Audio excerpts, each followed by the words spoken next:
কার কাছে যাবে? বাবার কাছে যাই, বলবো আব্বা আমি মাত্র একটা নেকিতে বাইরে গেছি, আমাকে একটু সহযোগিতা করেন। আপনি কত কষ্ট করছেন, আমাকে মাথার ঘাম পায়ে ফেলায় আমাকে মানুষ করছেন, কথা বলেন ঠিক কিনা? আপনার পকেট আমার পকেট বানাই এনেছে, যত টাকা দরকার হয়েছে আমি যে কোনো সময় আমি টান দিয়ে নিয়ে এসেছি, কথা বলেন ঠিক কিনা? এই বাবু বলবে না আমি দুনিয়ায় কোনো বিয়েই করি না, আমার সন্তান কোথা থেকে আসবে? এরপরে দেবে ভাইয়ের কাছে, বন্ধুর কাছে, চারজনের কথা সূরা আবাসার শেষের দিকে আসছে, এই সবাই না স্বীকার করবে। কিন্তু একটা লোকের কাছে যাবে, ওর আর আমল নামা শুধু একটা নাকি, কয়টা নাকি? একটা নাকি। উনি চিন্তা করে যে এক জান্নাতে যাইতে হলে তো এত নেকির দরকার, তো আমার শুধু একটা নেকি, তো আমি তো কখনোই জান্নাতে যাইতে পারবো না। তো যাও আমি এক ভাইয়ের উপকার করি, আমার নেকিটা তারে দিয়া, তারে আমি বাঁচাই দেয়ার, আমি আমার যা হবে এটা আরো পরে হবে। তো এই নেকি যখন দিয়ে দিয়েছে, আল্লাহর কাছে নিয়ে আসছে, আল্লাহ তাআলা দেখে খুব খুশি হয়েছে। কি ব্যাপারে হাসর ময়দানে তোমাকে কে নেকি দিয়ে উপকার করলো? আমার মা করে নাই, আমার বাবা করে নাই, আমার বন্ধু করে নাই, আমার খেলার সাথী করে নাই, অমুক ব্যক্তি আমাকে একটা নেকি দিয়ে হাসর ময়দানে আজকে আমার উপকার করেছে। তো আল্লাহ তাআলা বলবে যাও তাকে আমার সামনে নিয়ে আসো। ওই ব্যক্তিকে নিয়ে আসবে, কি ব্যাপার তুমি আজকে সহযোগিতা করলা তাকে নেকি দেয়া, কারণটা কি? তো আল্লাহ চিন্তা করলাম আমার ফান্ডে একটাই নেকি, আমার তো কোনো নেকি নাই, তো আমি একটা নেকি দিয়ে কিভাবে জান্নাতে যাবো? তো আমার ভাইয়ের সহযোগিতা করে আমি আমার ভাইকে দিয়ে দিলাম। তো আমি আল্লাহ তাআলা যাও আমি আল্লাহ তাআলা তোমাকে সহ ওই ব্যক্তিকে মাফ করে দিলাম, একই সাথে তোমরা দুজনে জান্নাতে চলে যাও। বলেন না সুবহানাল্লাহ। ওয়া রাহমাতুল্লাহি ওয়া বারাকাতুহু। আলহামদুলিল্লাহ আলহামদুলিল্লাহি ওয়া কাফা ওয়া সালামুন আলা ইবাদিহিল্লাযীনা ইসতাফা। أما بعد فأعوذ بالله من الشيطان الرجيم. بسم الله الرحمن الرحيم. ومن يتق الله يجعل له مخرجا ويرزق من حيث لا يحتسب. اللهم صل على سيدنا ونبينا وشفيعنا وحبيبنا ومولانا محمد صلى الله عليه وعلى آله وأصحابه وبارك وسلم. আলহামদুলিল্লাহ, আল্লাহ তাবারক ওয়া তাআলার দরবারে লাখ কোটি শুকর ও সুজুদ যে রব্বে করিম আপনাকে আমাকে দুনিয়ার সমস্ত ঝামেলা থেকে ফারেক করে জুমার নামাজ আদায় করার উদ্দেশ্যে মালিকের ঘরে আসার মতো, বসার মতো তৌফিক দান করছে, সেই মহান সত্তার দরবারে অন্তরের স্থল থেকে কালিমাতুশ শুকরিয়া আদায় করি, বলে আলহামদুলিল্লাহ। আমি পবিত্র কালামুল্লাহ শরীফ থেকে সূরা তালাকের 2টা আয়াতের কিছু অংশ তেলাওয়াত করছি। এই আয়াতকে সামনে রেখে নিজের ফায়দার জন্য, জাতির ফায়দার জন্য কিছু কথা বলতে থাকা, শুনতে থাকা। আল্লাহ তাআলা যেন সকল ভাইদেরকে কথার উপর আমল করার তৌফিক দান করে, বলেন আমিন। আল্লাহ তাআলা বলেন, ওয়া ইয়াত্তাকিল্লাহা ইয়াজআল লাহু মাখরাজা ওয়া ইয়ারযুকহু মিন হাইসু লা ইয়াহতাসিব।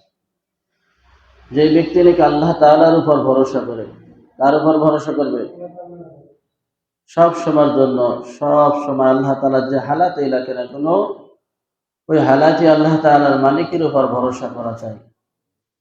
আল্লাহ তাআলা বলেন, যে ব্যক্তি আল্লাহর উপর ভরসা করে, আল্লাহ তাআলা তাকে এমন জায়গা থেকে রিজিকের ব্যবস্থা করে যা সে নিজে কল্পনাও করতে পারে না, যা সে ধারণাও করে না। এই জায়গা থেকে যে এই রিজিক আমার জন্য আল্লাহ তাআলা বাজেট করবেন, এই জায়গা থেকে আমার রিজিক আসবে, তাতে কল্পনাও করতে পারে না। এই জন্য সবসময় মালিককে ভয় করা। কি করা? বলতেছিলাম, দারুল উলুম দেওবন্দ মাদ্রাসা থেকে একটা ছাত্র ফারেক হওয়ার পরে তার উস্তাদ কিছু নসিহত করতেছে যে তুমি তো এই এতদিন পর্যন্ত মাদ্রাসায় পড়ছো, এখন বাড়িতে যাবা, যাওয়ার পরে কি কাজ করবা? তো আমার নসিহত হলো তুমি হালাল খাবা। কি করবা? হালাল খাবা, 5 ওয়াক্ত নামাজ পড়বা, যেখানে সময় হবে ওই জায়গায় আজান দিয়ে নামাজ পড়বা। যদি মসজিদ হয়ে যায় সেখানে আজান হয়ে যায়, ওখানে নামাজ পড়বা। 5 ওয়াক্ত নামাজ বাধ্যতামূলক তুমি আদায় করবা। এরপরে তোমার বাবা যে ব্যবসাটা করে, এই ব্যবসাটা তুমি আবার যে চালু করবা। কি করবা? চালু করবা, কারণ তোমার বাবা তো নাই, তোমার বাবা মারা গেছে, এই ব্যবসাটাই আবার শুরু করবা। তো দারুল উলুম দেওবন্দ মাদ্রাসা থেকে যখন ফারেক হওয়ার পরে বাড়িতে আসছে, দেশে আসছে, তো মা খুব খুশি যে সন্তান ফিরে আসছে, দীর্ঘদিন পরে লেখাপড়া করার পরে আলেম হয়ে আসছে। খুব খুশি না? অনেক খুশি। আমরা তো এখন খুশি না যে সন্তান আলেম হয়েছে, তেমন একটা খুশি না। যদি সন্তান ইতালি যায়, খুশির চোটে আর হুশ থাকে না, কথা বলে ঠিক কি? খুশির জ্বালায় হুশ থাকে না। কিন্তু আলেম যে কত দামি জিনিস, এক কবরে না গেলে বুঝে আসবে না। আল্লাহ তাআলা, আল্লাহ রাসূল হাদিসের ভিতরে ফরমান, ইয়াকুলু লি সাহিবিল কুরআন ইকরা ওয়াত্তাকি ওয়ারাত্তিল কামা কুনতা তুরাত্তিলু ফিদ দুনিয়া ফা ইন্না মানজিলাকা ইনদা আয়াতিন তাকরাউহা। হাফেজ কোরআন, সাহেব কোরআনকে বলা হবে যে ইকরা, পড়তে। ইকরা মানে পড়া, ইকরা মানে কি? পড়ো। আর তুমি চলো, তুমি যতটা আয়াত আমাকে শোনাবা ততটা বিল্ডিং এর মালিক তুমি হয়ে যাও। বলেন সুবহানাল্লাহ। ওই বিল্ডিং এর একটা ইট হলো স্বর্ণের, আর একটা হলো ইট হলো রূপার, আর গাঁথনিটা হলো মিশকে আম্বরের। বলেন সুবহানাল্লাহ। এই জান্নাত তোমাকে দেয়া হবে যতটা আয়াত শুনাইতে পারবা। শুধু তোমাকে এই পুরস্কার দেওয়া হবে তাই কয় না, তোমার পিতামাতাকে সম্মান ও একটা পুরস্কার দেওয়া হবে। হাসরের বাসী সবাই তাকাই থাকবে, সবাই আফসোস করবে আর বলতে থাকবে, এই লোকটা মনে হয় নিশ্চয় শহীদ ছিল, নয় নবী ছিল। এরকম ভাবে বলা বলি করতে থাকবে। আল্লাহ তাআলা বলবেন, ফেরেশতারা বলবেন, না ইনি নবীও ছিলেন না, শহীদও ছিলেন না। তো কি ব্যাপার, এত সম্মান তার মাথায়, আজকে নূরের টুপি পরিধান করছে, যে টুপির কারণে সমস্ত জান্নাতি, সমস্ত হাসরের ময়দান চমকাইতেছে। বলেন সুবহানাল্লাহ। তো এনার একটা সন্তান আলেম, কি করছে? দুনিয়া একজন আলেম বানাই আসছে। এই জন্য আজকে এই সম্মানের খাতিরে হাসরবাসীর সবার সামনে আল্লাহ তাআলা তার পিতা মাতাকে নূরের টুপি পরেছে। বলেন সুবহানাল্লাহ।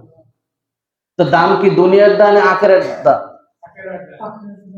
অবশ্যই আখিরাতের দা। কথা বলেন ঠিক কি? দুনিয়া ক্ষণস্থায়ী, আখিরাত চিরস্থায়ী। দুনিয়ায় ক্ষণস্থায়ী, আখিরাত চিরস্থায়ী। দুনিয়া একদিন শেষ হয়ে যাবে, এর একটা মেয়াদ আছে।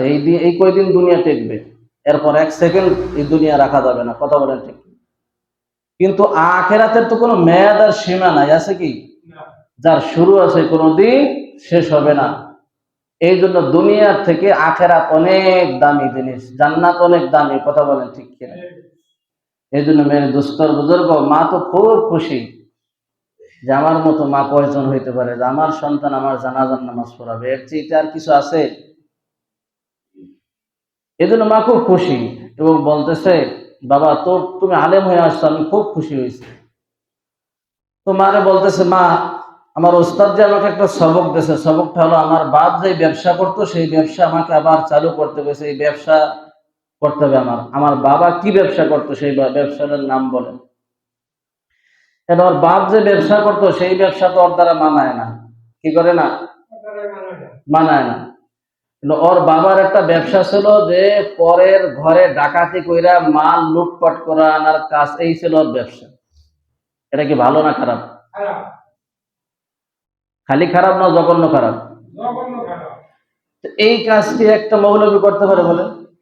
সম্ভব না। আর কিভাবে সিম কাটে তাও তো সে জানে না। কথা কান্ত, তাও সে জানে না কিভাবে কি করবে। একদিন, দুই দিন, তিন দিন যাইতে যাইতে চিন্তা করে, কি করব, ওস্তাদ আমার ওসিয়াত করছে, ওস্তাদের কথা তো মানাও তো দরকার। এর ভিতরে তো ফায়দা। কথা বলে ঠিক কিনা? যে ফায়দার কথা কিছু গেছে জন্য আলোচনা করছি। ওস্তাদ মানলে কি ফায়দা, আমিরের ইতাআত করলে কি হবে? রাসূল বলতেছে, আতি আল্লাহ ওয়া আতি রাসূল। হে আমার সাহাবীরা, তোমরা আমিরের ইতাআত করবা। কি করবা? আমির মারবা, আমিরের ইতাআত করবা, পথভ্রষ্ট হইবা না। তো যেহেতু ওস্তাদ করছে, বলছে, তাহলে কাজটা শুরু করি। তো শুরু করছে, এক ঘরে যাইয়া শিং করছে। কি করছে? শিং খোঁচার পরে যাইয়া দেখে যে এই ঘরটা হিন্দুর ঘর। কার ঘর? হিন্দু তো ভাই হালাল হারাম বোঝে না, বোঝে? কোনটা হালাল কোনটা হারাম এটা জানে? জানে না। তাহলে আবার ওস্তাদ তো বলছে তুমি হালাল খাবা, হারাম থেকে বেঁচে থাকবা। বলেন সুবহানাল্লাহ। এরা তো হারাম হালাল বোঝে না, তাহলে অতএব এখানে চুরি করা যাবে না। আমি বের হয়ে আসলাম।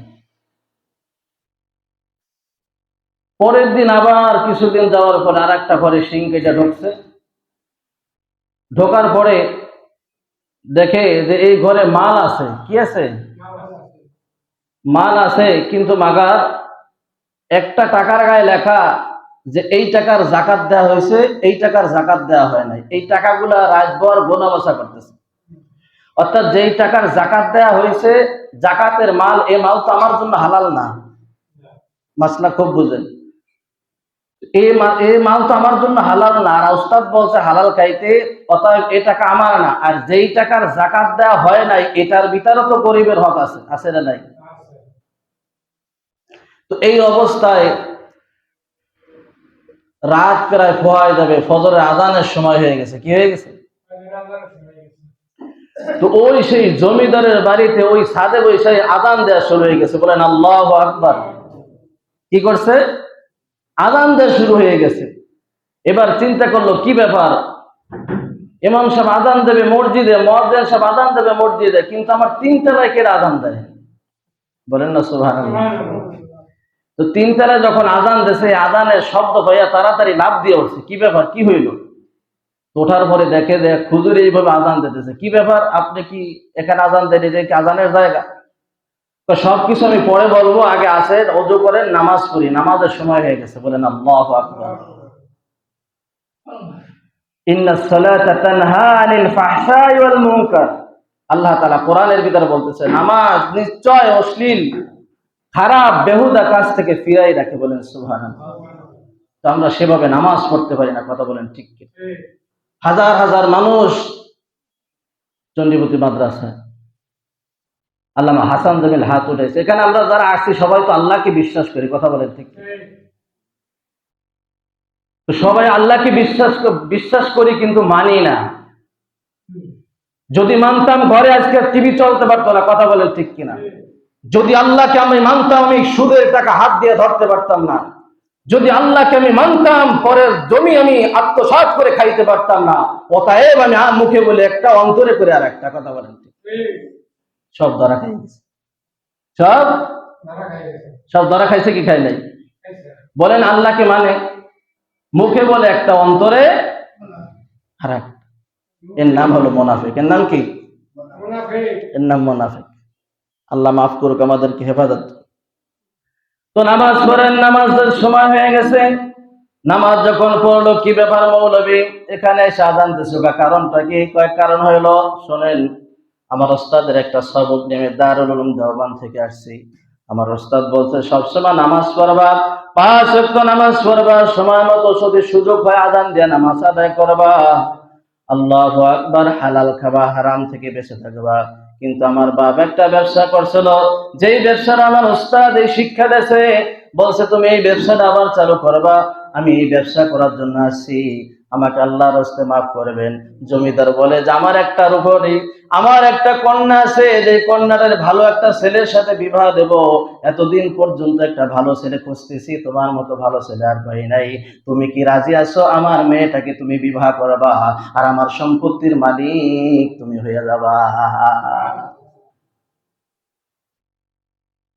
আল্লাহু আকবার। আল্লাহর ওয়াদা ছিল, মায়াত্তাকিল্লাহু ইয়াজআল লাহু মাখরাজা ওয়া ইয়ারযুকহু মিন হাইসু লা ইয়াহতাসিব। জীবনে কোনোদিন কল্পনাও করতে পারে না এই যে সম্পদ আমার কপালে আসবে। কথা বলেন ঠিক কি না? আল্লাহু আকবার। ওস্তাদের তো এইটাই ছিল কেরামতি, যে ওই মাইয়া তুমি বিবাহ করবা, আল্লাহ তাআলা তোমাকে সম্পদের মালিক বানাই দেবে। কথা বলেন ঠিক কি না? আল্লাহ তাআলা তাই করছে, আল্লাহকে ভয় করছে। মদিনা থেকে 300 কিলোমিটার দূরে, কত কিলোমিটার বলেন? 300 কিলোমিটার দূরে আরবের মানুষ। আল্লাহু আকবার। গতকাল নিউজ দেখলাম, এই তীব্র গরমের কারণে 4 জন হাজী এবার হজে যায় মারা গেছে। এত প্রচন্ড গরম আর রোদ, এই রোদের কারণে মারা গেছে। আরবের ভূমিতে অনেক রোদ, অনেক রোদ, আমরা তো সহ্য করতে পারি না। কথা বলেন ঠিক কিনা? বিদ্যুৎ গেলে আমরা পাগল হয়ে যাই, রাত্রে ঘুমাইতে পারি না, কারেন্ট গেলে কারেন্ট ছাড়া ঘুম আসে না, এমন একটা অভ্যাস হয়ে গেছে। হয়েছে কি হয়েছে না? আল্লাহু আকবার। 4 জন হাজী গতকাল মারা গেছে।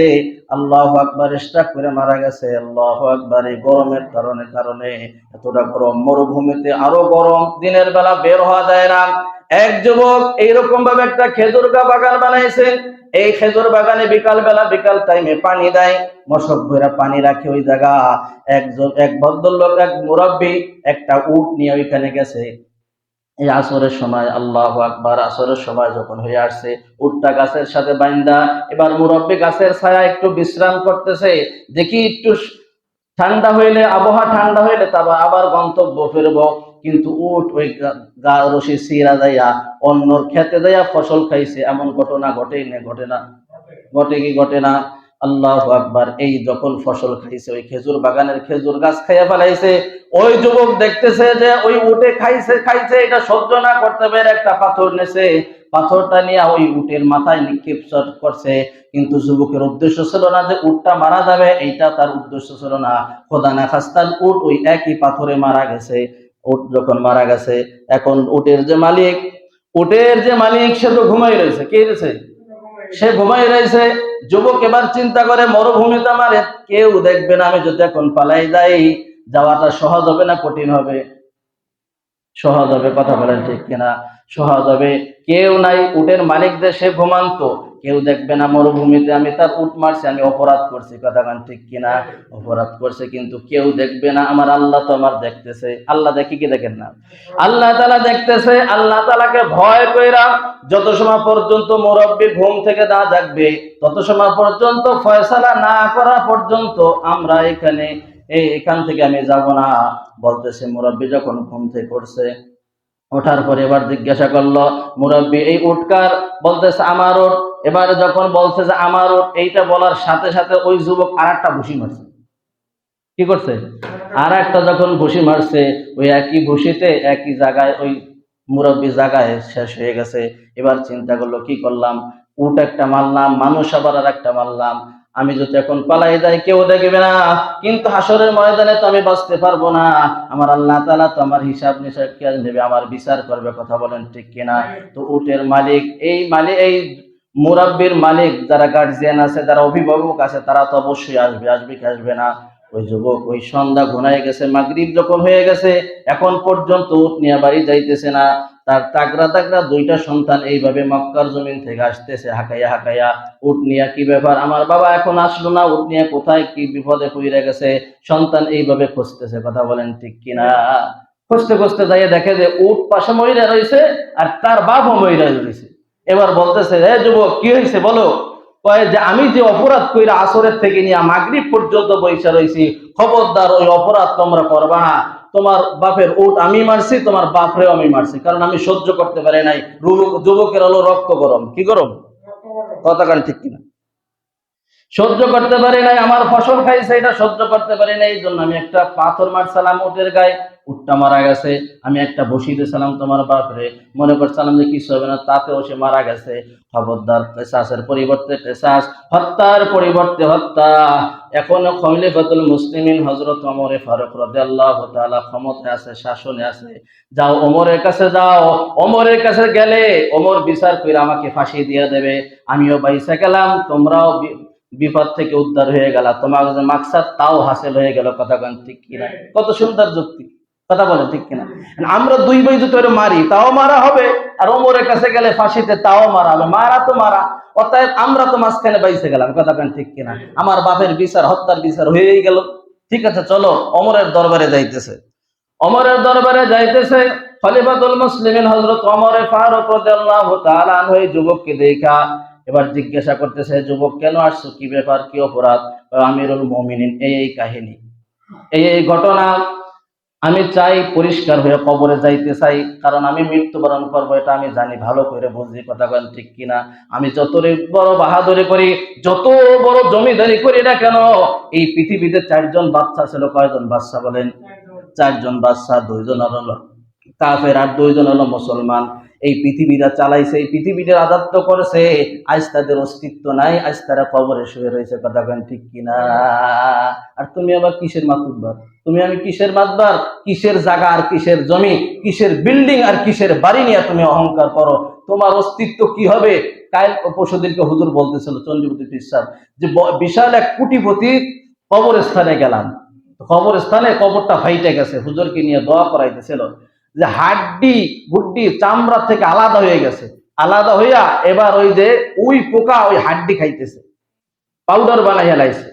তো সে তো কত বড় দামি, কত কত টাকা পয়সার মালিক ছিল। কথা কন ঠিক কিনা?